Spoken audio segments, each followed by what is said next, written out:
શિવ કથા ભાગ 1 નમઃ શિવાય। ક્યારે તમે વિચાર્યું છે કે જે મહાદેવ આખા બ્રહ્માંડના સ્વામી છે, તેમણે હિમાલય પર એકાંતમાં રહેવાનું કેમ પસંદ કર્યું? શા માટે તેમના શરીર પર ભસ્મ છે, ગળામાં નાગ છે અને આંખો બંધ કરીને તેઓ સદાય ધ્યાનમાં કેમ લીન રહે છે? આ રહસ્યની શરૂઆત થાય છે એક એવી કથાથી જે માત્ર શિવની નહીં પણ સમગ્ર સૃષ્ટિના જન્મ સાથે જોડાયેલી છે।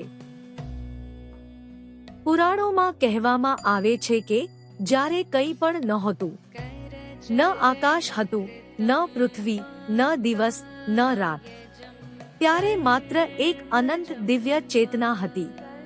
એ જ પરમ તત્વને આપણે મહાદેવ તરીકે ઓળખીએ છીએ। સમય પસાર થતા બ્રહ્માજી સૃષ્ટિની રચના કરવા લાગ્યા અને ભગવાન વિષ્ણુએ તેનું પાલન કરવાનો સંકલ્પ લીધો। પરંતુ એક પ્રશ્ન સૌના મનમાં હતો, આ આખી સૃષ્ટિનું સંતુલન કોણ જાળવશે? ત્યારે એક દિવ્ય પ્રકાશ પ્રગટ થયો। એ પ્રકાશ એટલો તેજસ્વી હતો કે બ્રહ્મા અને વિષ્ણુ બંને તેની શરૂઆત અને અંત શોધવા નીકળ્યા। બ્રહ્માજી ઉપર તરફ ગયા, વિષ્ણુજી નીચે તરફ ગયા। વર્ષો સુધી શોધ્યા પછી પણ કોઈને એ દિવ્ય પ્રકાશનો અંત મળ્યો નહીં।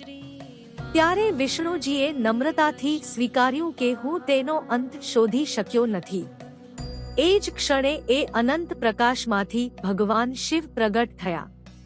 તેમનો તેજ અપરંપાર હતો, ચહેરા પર અદ્ભુત શાંતિ, આંખોમાં કરુણા અને સમગ્ર બ્રહ્માંડમાં એક અજોડ નિરવતા છવાઈ ગઈ।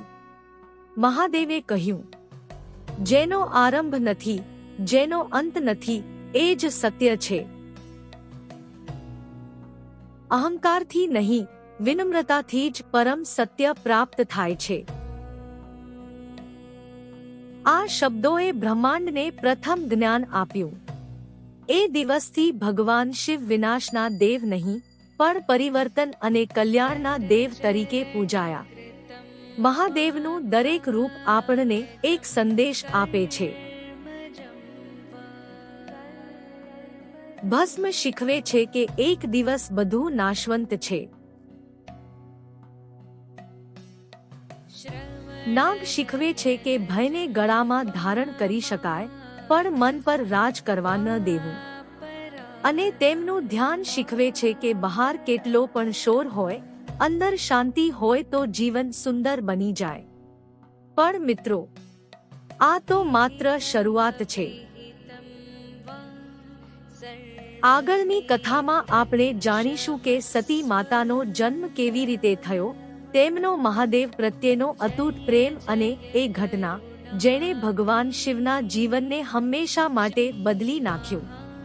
ત્યાં સુધી યાદ રાખજો, જ્યાં શ્રદ્ધા છે ત્યાં શિવ છે, અને જ્યાં શિવ છે ત્યાં અશક્ય પણ શક્ય બની જાય છે। ઓમ નમઃ શિવાય।